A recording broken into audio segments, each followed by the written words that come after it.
Hello everybody. Welcome to, I think this is the 6th installment of Mondays with Maja, live with Professor Maja. Hello, welcome. Today we are talking about, hello Shara, hello Jennifer, and is it Mel? Yes, hello. Hello.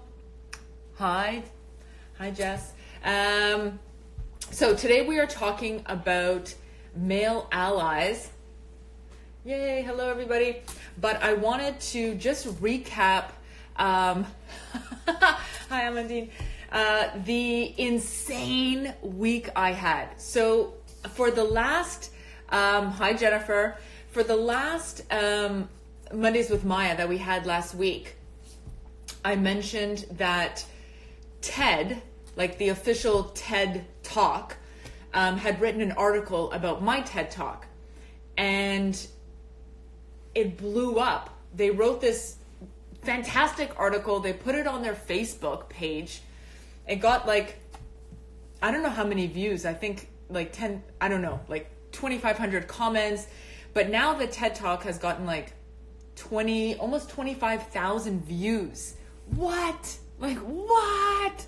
My little idea, right? This idea that I had 4 years ago. Somebody wants Sarah Living sent a request to be, I don't know who, I don't know how to do that. Anyways, I had this idea about apologies like 4 years ago, and I can't tell you how many people crapped on my idea. I cannot tell you how often, more often than not, people told me my idea would go nowhere. It wasn't worthy of a TED Talk. It wasn't worthy of a book. I am beside myself that my TED Talk has 25,000 views. So let me tell you what happened after TED wrote this article about my talk. The BBC called. What? Like the BBC called. And it was like, who wants to come in? What's your first name? I don't know your first name. Who wants to come in? Vela Four sent a request. So I said yes to the BBC because my whole thing is to get us out of our comfort zone and to just keep pushing through and just, okay, go for it, right? And so I said yes to the BBC interview, and then I started like crapping my pants going, oh my gosh, this is a live radio interview with the BBC. If you mess up, this is it. Your career's over. It's going to be a disaster. And I was so scared, but I was like, just do it. And so I said yes. They said, okay, we're going to have you on live for 9 minutes at 11:05 p.m. So at 11:03 p.m., the BBC calls. And they were like, can you hear us? They're just checking the connection. Hey, Beth, I'm talking about my BBC interview. Hello. And like 2 minutes later, I was live on air with the BBC. And then from a 9-minute interview, it goes to 16 minutes. And I was so proud of myself. I was like high-fiving myself alone in the house, just like, yay, because Steve went to bed. He crashed as soon as the interview was over. And I was riding a high. I was like, oh my gosh, hello. And so what I learned is that you just have to keep saying yes and figure it out after. So immediately I thought, oh my gosh, what if they ask me something and I don't know the answer to it? What if I sound like an idiot? What if I mumble? What if I use filler words? And I just had to keep reminding myself that I know what I'm doing, stick to answering, what I know best. Don't let the interview get too off topic. And then I went to informedopinions.org. I talk about that a lot, Sherry Graydon and her research, and I asked them for some tips for live radio interviews, and they gave me some great advice. And anyways, long story short, I did the interview totally out of my comfort zone to do a live radio interview, and I did it. Thank you, Sarah. And so afterwards, we immediately did a debrief because I'm really big on getting constructive feedback. So that's exactly what Steve and I did. As soon as the interview was over, we immediately went over, okay, where did you stumble? Where could you have gotten better? What could you have changed?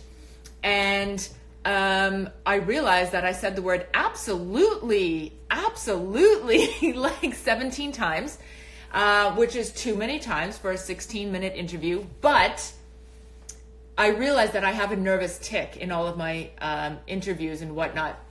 So I either repeat a word too many times, or I get, if you've heard me on the social, you may have heard this, I get like a growl in my voice, right? I get all excited and then I sort of speak in a lower register. And that's just a nervous tick I have when I get, well, it's nervousness, but it's also like excitement. Like when I get really pumped up, if you've watched my TED Talk, that's pretty much how I did the entire TED Talk. From an energy level of 1 to 10, I was at like 14 for the entire TED Talk. So again, lesson learned, I have to sort of dip my voice and choose moments to come down and be a little quieter. But I was so proud of myself for just really getting out of my comfort zone and doing a live radio interview. So that's what I did. So I just wanted to share that. And I want to also thank everybody else who watched my TED Talk. Oh, you could never tell I was nervous from your presentations. The growl is what makes you sound energetic. Oh my gosh. Thank you. So many people hate the growl, like so many. Whenever I'm on the show and people hear the growl, they immediately comment. But honestly, when I'm in the moment, I can't even tell because I'm just like so pumped up. And so this past weekend, I want to give a shout out to anybody who's listening now or is going to be listening later on, that I did Ryerson's Power Move Women in Leadership Conference, and just a shout out to the Undergraduate Women's Committee. They put on a conference. Oh my gosh, they put on such a well-run, well-organized, well-executed, seamless, on-time, on-schedule conference. They had the day stacked with really great speakers, a diverse crowd from like a wide-ranging area, from sexual assault to starting your own business to what I was doing, confidence, to a whole bunch of different issues. They were like, oh my gosh, they did such a fantastic job. And so I was really super pleased to speak there. So hopefully I'll be back next year. Hi, Juniper. Hello. Okay, so I think that's all I want to say. I really enjoyed Ryerson's conference, and I appreciate all the new connections that I made and all the new women that I had a chance to speak with. So today we are talking about male allies. Male allies. So have you ever noticed that we always speak about what women can do? What can women do to raise their confidence? What can women do to lean in at work? What can women do to start a new company or apply for a leadership position or negotiate? But we don't often talk about what are the structures in place that create barriers for women to lean in, that create barriers for women's confidence. And one of those things is male allyship and having more men on this road to gender equality. So men need to be part of the journey toward gender equality. And so today is basically just focusing on what men can do to help women with gender equality. But obviously there's so many allies that we need, right? White women need to be allies to women of color, and in general, all of us need to be better allies to our friends and our colleagues and our brothers and sisters in the LGBTQ plus community. We need to be better allies to each other in general. So those are all going to be future Mondays with Maja. So today we're just focusing on how men can be better allies to women. But I know there's so many other, and we didn't even get into disability, but I know there's so many other aspects, and we're going to talk about each one for each individual Mondays with Maja. Okay, so it can't all be on women to fix this issue. So let's talk about why the focus has been exclusively on women to change and not enough focus on, well, what are men doing and how can men help us out? So gender inequality as a system, right, and everyday sexism benefits men more and disadvantages women. So women have been disproportionately affected by gender inequality and sexism. And you can look at everything from the unequal gender division of labor and household chores, to not making the same money for the same job, to facing greater levels of harassment, to all the unpaid labor that women do at the home in terms of childcare, pet care, elder care, and the emotional labor, all that invisible labor of planning and organizing and being the emotional caregiver for other people, right? So this is all to say that we're not going to get to gender inequality by like asking nicely and whispering, hey, what about us? Don't forget about us. We've been, asking for it for over 100 years and we're still not there. We're 50% of the population and only 25% of all political positions. Every step up the corporate ladder you go, there's fewer and fewer women. And it's not that they don't want it. It's not that we're not there. It's not that we're not asking for it. But there are major structures in place that impact our ability to keep moving forward. So I think that a lot of men don't realize how gender unequal the workplace is, how gender unequal the home is. There's a lot of gender biases that we need to unlearn. And that's why it's so important to engage men in this struggle, right? So if we want men, for instance, to step up when they see sexism or harassment or an inappropriate joke or an inappropriate story or an inappropriate touch or an inappropriate look, right? Why is that not happening more often? And it's not happening because a lot of men don't know how to act in the situation. So for a lot of us, when we hear, or maybe this happened to us in the past, when we heard an inappropriate joke, maybe you laughed nervously, maybe you just kind of froze and didn't know what to do, but there's still a lot of dinner parties and a lot of conferences and a lot of work atmospheres where you can still hear a joke that makes fun of fat people. And fat, I don't use as a pejorative term. Like, it's, when I say fat, I don't mean that in a negative way. I'm using fat as a descriptor, right?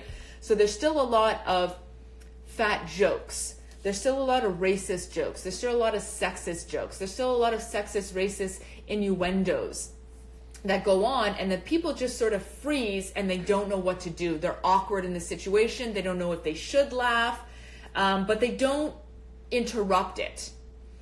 And they don't speak up because of something called the bystander effect, right? So that is the assumption that because there's so many people who may have witnessed something, someone else is going to take care of it. Someone else is going to do it. And when we're constantly assuming that somebody else is going to stand up and do the right thing, responsibility becomes diffused among the wider group, with no one actually, hey Mimi, Mimi and Massimo joined, hello. And so no one then ends up stepping up to take care of the behavior. When you look at any school or work atmosphere and you see a poster for women's leadership, 90% of the people who show up are women. When there is a gender, how to get more women to be confident at work, or how to have a more diverse workforce, the only people that show up are women, or women of color, for instance, right? So you're not getting other men to the table. And there's a reason for that, right? There's a reason that you're not getting 50-50 men and women at these gender initiatives, at these gender trainings, at these gender workshops, at these women empowerment conferences, right? If you go, I mean, every single women's empowerment conference that I've ever given, doesn't matter if there's 50 women there or 1,000 women, I've really never seen more than a handful of men attending these events. And there's a reason for that, and it's called psychological standing. So psychological standing refers to whether you feel that you have legitimacy at this conference. Do you feel you have the right to be there? Do you feel, oh my God, so true, our diversity committee is like 10 females. Right, it's absolutely 10 females because it's always on women to bring this issue up. And like, when is everything going to get equal? Like in 200 years? So that's like, men have to be a part of it, right? And so men feel like it's not their place. It's not their issue. They don't have a legitimate reason to be there. And so they exhibit lower levels of psychological standing, meaning they feel like it's inappropriate for them to voice their opinion, to show up. Yeah. And so they purposely don't sign up for these events because they think, well, it's not for me. It's meant to help women, and I'm not harming women with my job, and I don't laugh at sexist jokes, so there's nothing else for me to do. So they don't see all the different ways that gender bias infiltrates the interview process, the interview questions, the mentoring, the sponsoring that gets involved, all of that. So the good news is that research has shown that if we change how we explain these initiatives and the importance of engaging men, we can bring them on board, right? So we can change how men view their involvement as one from, oh, it's not my place, to I have a responsibility. I have a duty to be here to learn so that I can then, as a man, act as a liaison to other men and teach other men and engage other men in this discussion, right? So last week I mentioned gender inequality in the home and how can we engage men from something as simple as household chores in the house. How can that make a difference?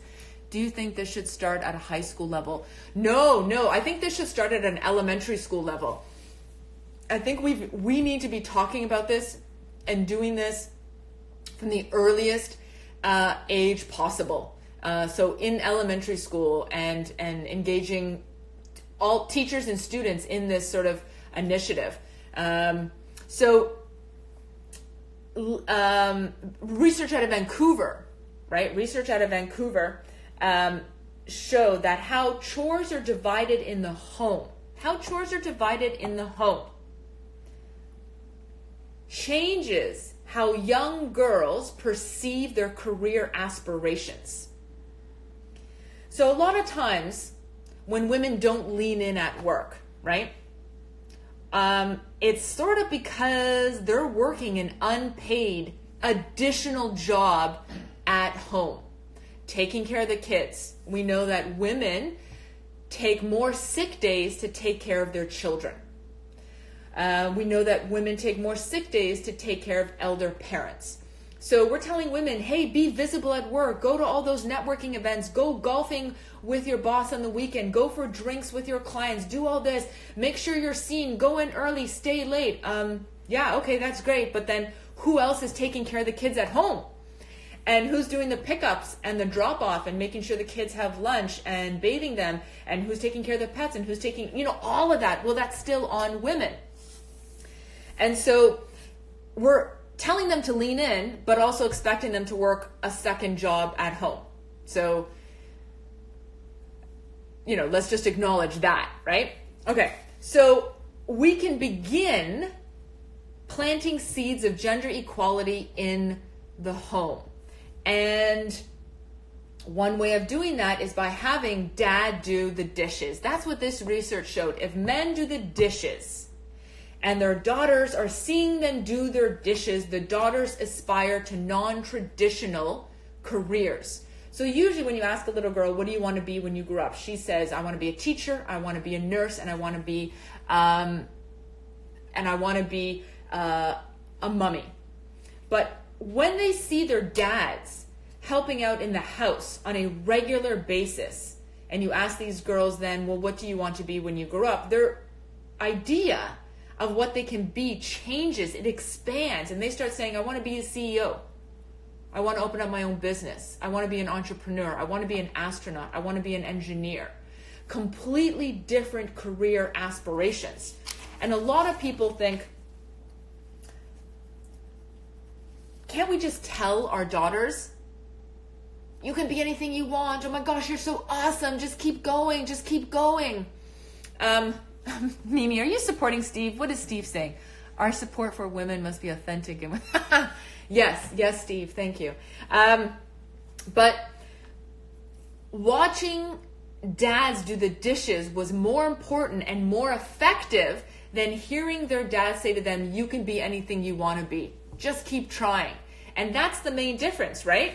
If they only ever see mommy cleaning and mommy doing laundry and mommy doing the lunches and mommy taking care of the homework and mommy organizing and mommy planning, then they think, oh, when I grow up, I'm going to have to do all of that. And that's going to be my job to take care of all of that. So the researchers found that when fathers talked about gender equality, but they didn't do the household chores, they didn't share in the household chores, their daughters aspire to more stereotypical feminine jobs. So if you just told your daughters you can do anything you want, but then dad didn't really help out, oh, that's so awesome. That's so awesome that you're, yeah, your sister drive a forklift. That's pretty cool. That's pretty cool. Yes. So basically, it comes down to dads have to walk the walk, right? Dads have to show gender equality through their actions and not through their words. So when this study came out, I remember a lot of people were talking about it, and they're like, why do we need a friggin' sociological study to convince the men in our lives to do the dishes? Like, shouldn't you just do the dishes? And my daughters like to help. And we said, and my husband and son wash up. Yeah. And that's how it should be, right? Because not only are you showing,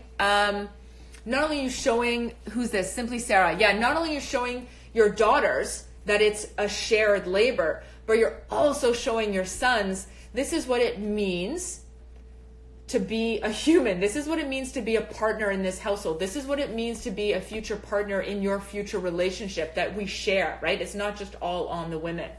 So, do you remember, if you followed the whole Me Too movement, like 2 years ago when that whole Harvey Weinstein thing was coming up, the actor Matt Damon did an interview, and he started off the interview, I don't know who it was, but he started off the interview by saying, as the father of four daughters,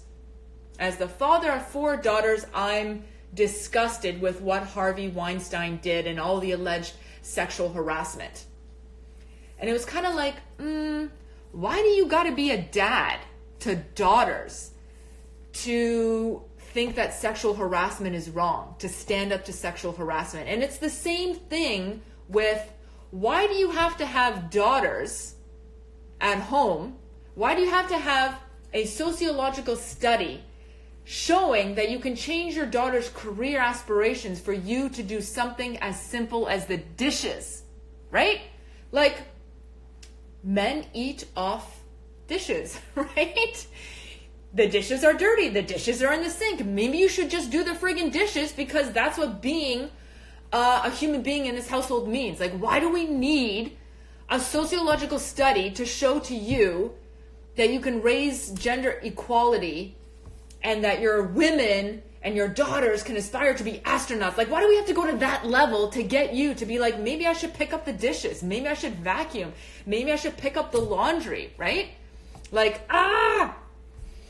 So, yes, I mean, the study, I loved reading about that study, and I found it so fascinating, but also at the end of the day, like, my gosh, how many more studies do we need? How many more times do we need to be begging for gender equality to get some help around here, right?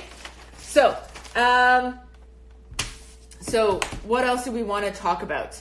Okay, so what are some basic tips that men can do, for instance, at work?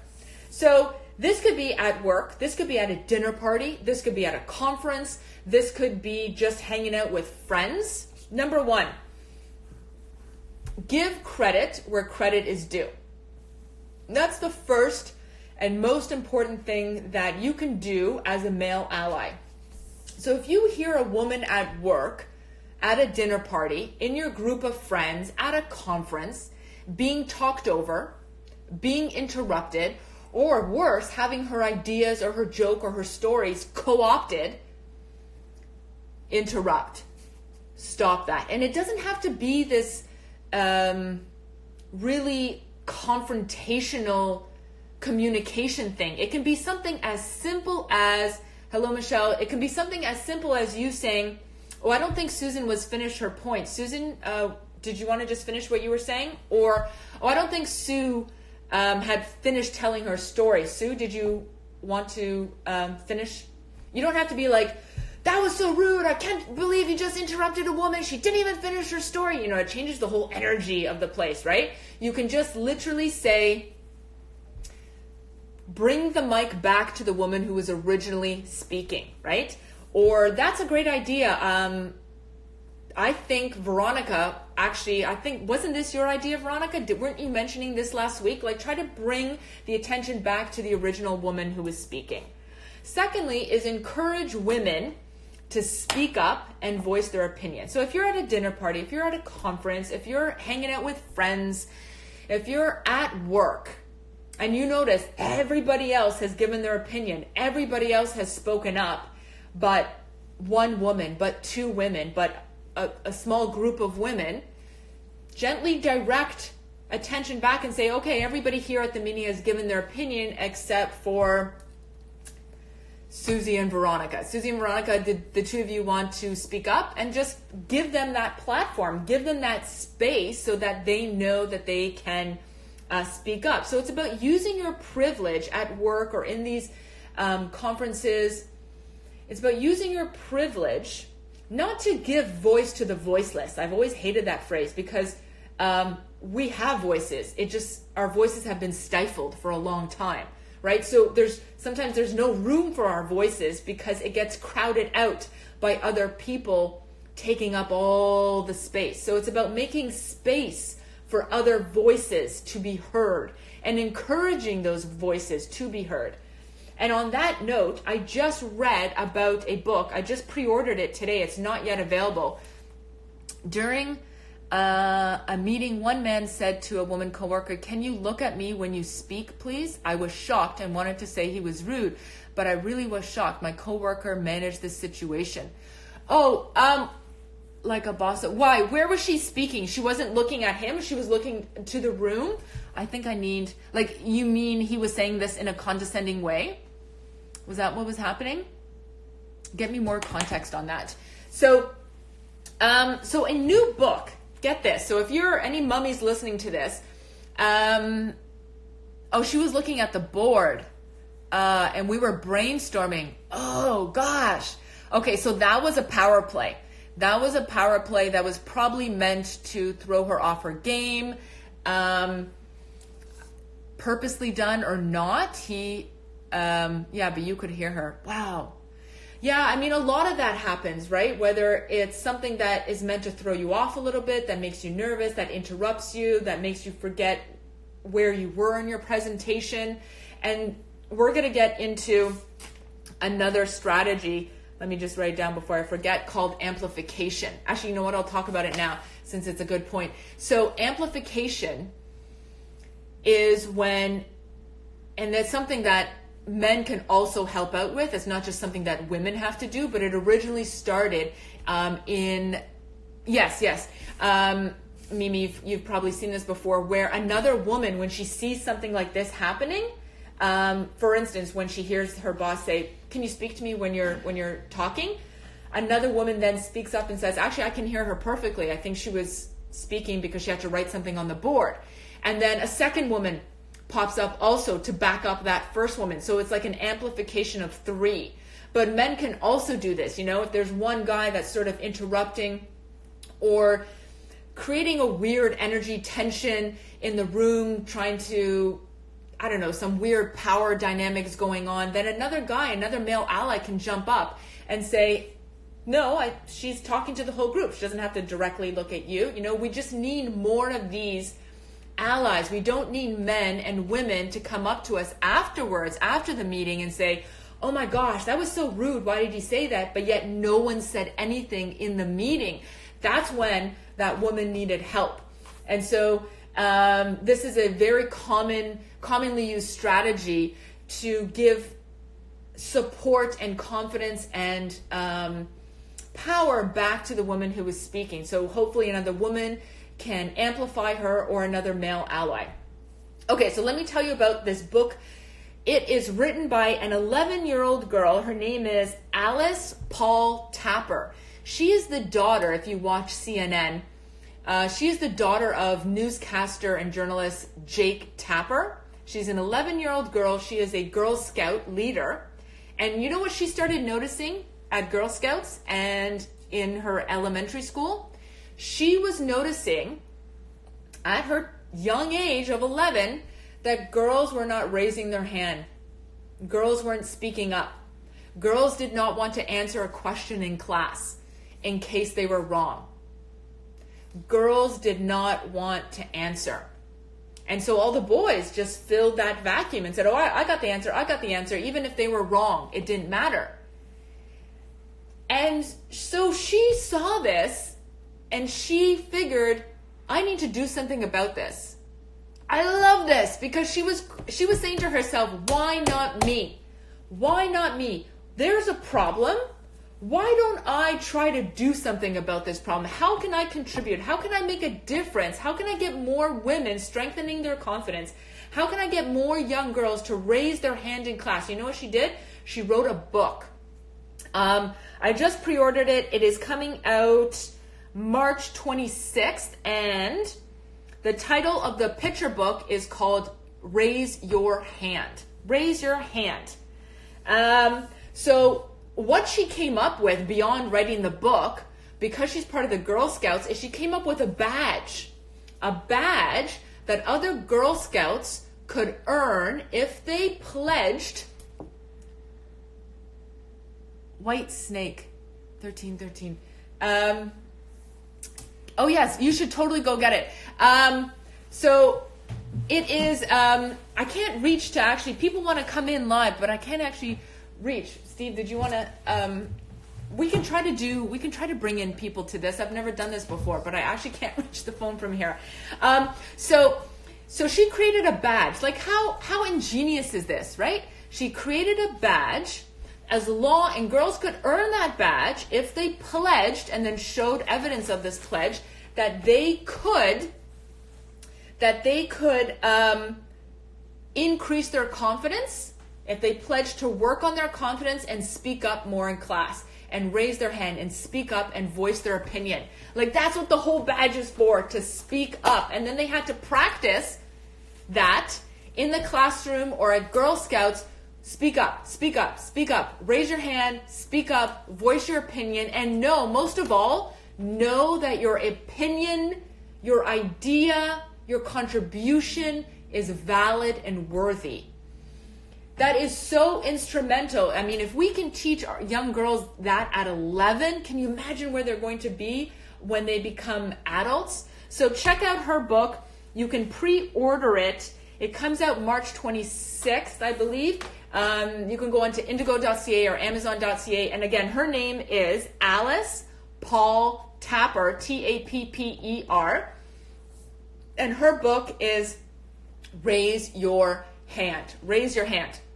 So I just thought that was pretty phenomenal. Okay, so what else can men do? Yeah, I know. Tell me about it. What else can men do to be allies? So another thing is to mentor and sponsor women at work or in their community. So a mentor is somebody who's really advising you. Maybe a mentor is somebody a little more senior. Yes, who knows? What is Steve doing, Beth? Nobody knows. Hi, Crystal. And a mentor is somebody who maybe is a little more senior than you, has done a little bit more than you, maybe is a little more experienced, and is somebody who can really give you like real world, applicable, concrete strategies and advice. A sponsor is different.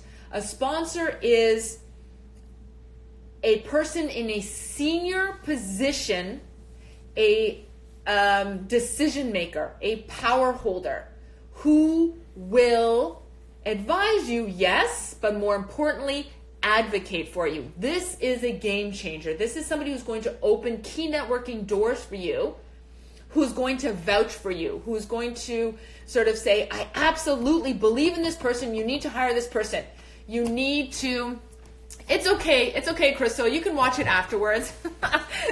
I just got on, like, literally I came down because Ryo did not want to go to bed. So I came down like 2 minutes, Crystal, before we went live. So, because I fell for that trap of, Mama, just one more story. Mama, just one more story. And then it was 3 minutes to bed. And I was like, get in bed! And then I calmly came down and put on my sequence. So, a advocate is somebody who's going to call people up and say, you need to hire this person. You need to give them a stretch assignment. You need to give them a shot. You need to give them a chance. You need to meet them. You need to interview them. But then more importantly, this person has the power when you are hired or brought on as a volunteer in this, whatever, however you're being sponsored, is when you make a mistake, when you mess up, when you fail, that sponsor is there to give you the grace to fail, to give you the room and the space to fail, to learn from that failure, and then to know that it's not just your one mistake and you're out, because this sponsor is giving you the exact same confidence and support that he would give to a man in this position. Another thing that male allies can do is really listen to the women. Listen to women in your life. We're constantly as women told how to communicate more effectively. And hello, that's what I do, right? I'm advocating for speaking more confidently. So I recognize that I'm also in that camp, right? But we're constantly telling women how to think differently and how to speak differently and how to listen and how to do this. And, but what about men? How can men be more effective listeners? And we want to encourage the men in our lives to resist being defensive when women present something to you that you may not be aware of. Like, you know what, Paul, I found that joke really sexist. Or Paul, I didn't feel comfortable in this atmosphere. Or they're bringing something to your attention and you may not understand it because you've never experienced it before. So be open to listening to the women in your organization, in your community, and at home. Another big thing is the men have to be proactive, lifelong learners. Just like I can't, as a white woman, expect black women to educate me on racism. I have to go educate myself. Men can't expect women to educate them on all the gender biases that are going on. Like, do the work for yourself. Read. Like, Google is your best friend. Go buy a book on this stuff. Or listen to a podcast. Watch some TED Talks. Like, there's so much good information out there. You could just spend, 30 minutes, an hour downloading this stuff. Take it, and there's your weekend reading, right? So don't expect women to put together a mini course to educate you on how you can be a better ally. Question, would you be able to post all of the book recommendations discussed in these lives on your Insta stories? That is such a good idea. I know, I should do that, and I will. Yes, because I'm constantly, all my money goes to, other than paying bills, goes to buying books. So I'm either buying books for Ryo, and my favorite Insta site for this is, let me just try to get it for you. It's on Instagram. I think it's called Here We Read. I just want to make sure it's the right one because it's so good. Here We Read. Diversity and inclusion expert. So she basically just posts children's books about diverse characters. Steve Brown, too many books. It's never too many books. Yeah. Steve's just looking at the money aspect, but no, I order books all the time for Ryo. And this website, I don't know if you can see it. This is Here We Read. I don't know. Can you see that? Here We Read. I don't know if that works or if it shows up backwards. But every time she posts something, I'm like, oh, I got to get another book. And so this past, I would say the past 3 months, I've been really trying to make a concerted effort to educate myself as a white woman about what women of color go through. What does white privilege mean? What are microaggressions that my black students go through, that that women of color go through at work? How are their work experiences? How is leaning in for them different than leaning in for me? And so I have read a lot of amazing books. And so actually I should. That's a really good point.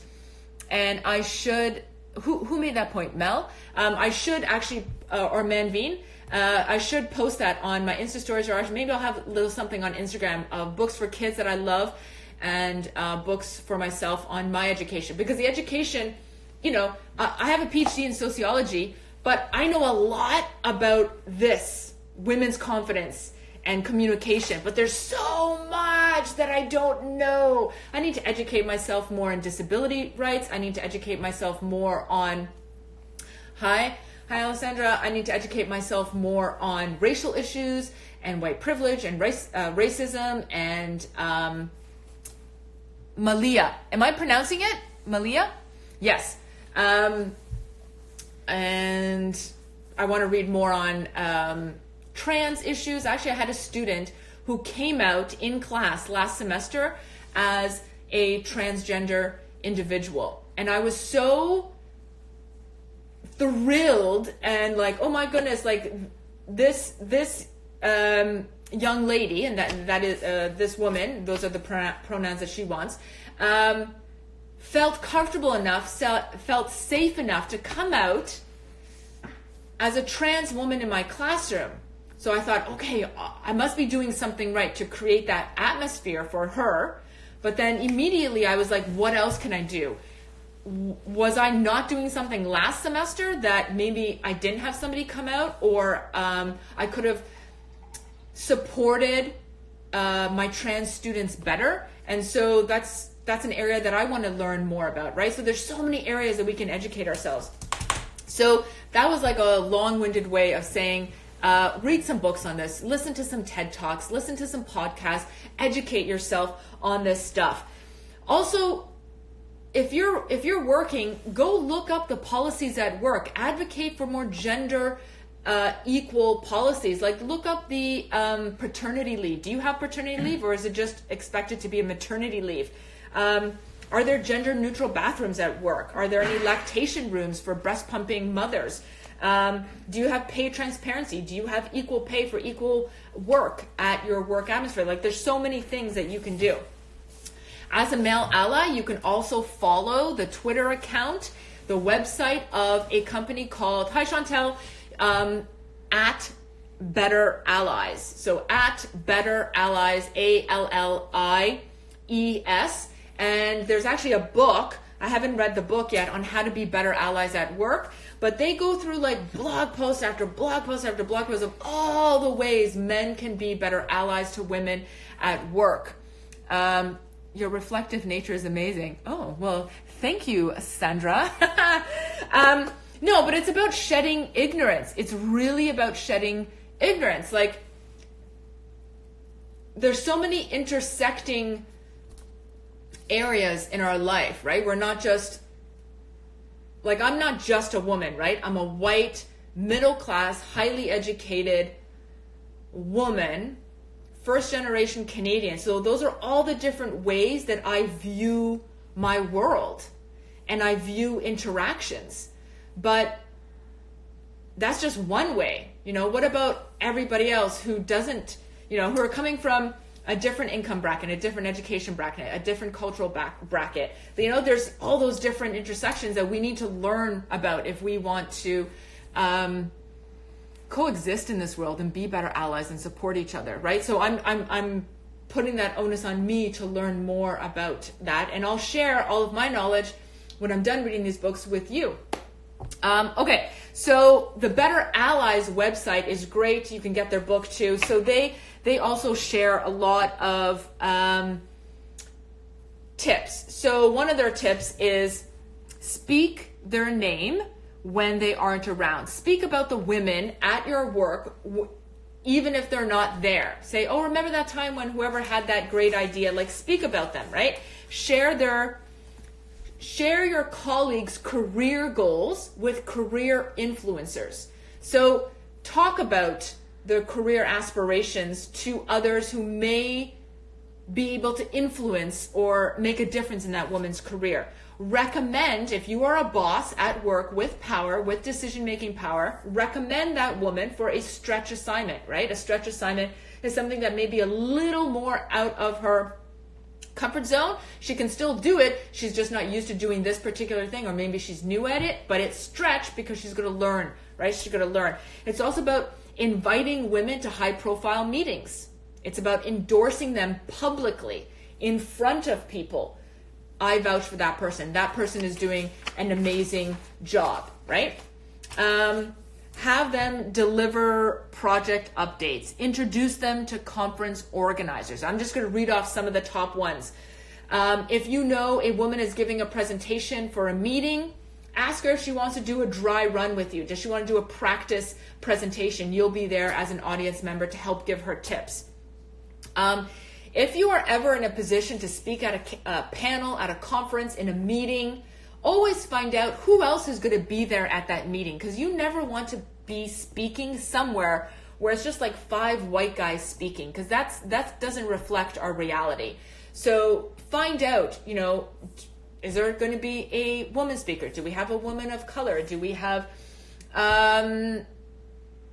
somebody with a disability? We've got to have everybody represented there, right? Because we have to have all of our stories told. So if you don't see that, inquire about that. Give up your seat. Talk about adding another seat to the table to getting somebody else represented there. You could also, as a male ally, ask the women in your life, ask the women at work, have I ever, as a man, done something that negatively impacted you? Have you ever found that me, as a man, did I ever interrupt you? Did I ever talk over you? Did I ever do something that you felt was inappropriate? To gain some knowledge from them, right? And also, it's important to check our own biases. Sort of sit with yourself. Did you laugh at sexist jokes before? Did you laugh at racist jokes before? Did you laugh at fat jokes before? Check yourself. Sit with some of your prior biases and assumptions and figure out how can you change, right? How can you grow? How can you be better? Learn about microaggressions. I think we did on Mondays with Maja about microaggressions. It's not about being a good person, right? We've got to continuously strive to be better. Continuously strive to be better. We've got to always be learning and trying to take the perspective of the other person. We've got to set the bar really, really high and ensure that the men are practicing this. They're not just saying they're allies, but they're being visible allies. You don't have to tell me you're an ally. I should be able to tell from your behavior, from your action. I shouldn't have to tell you that I'm anti-racist. I shouldn't have to tell you that I am an ally to women of color, because you should be able to see that through my behavior and through my actions.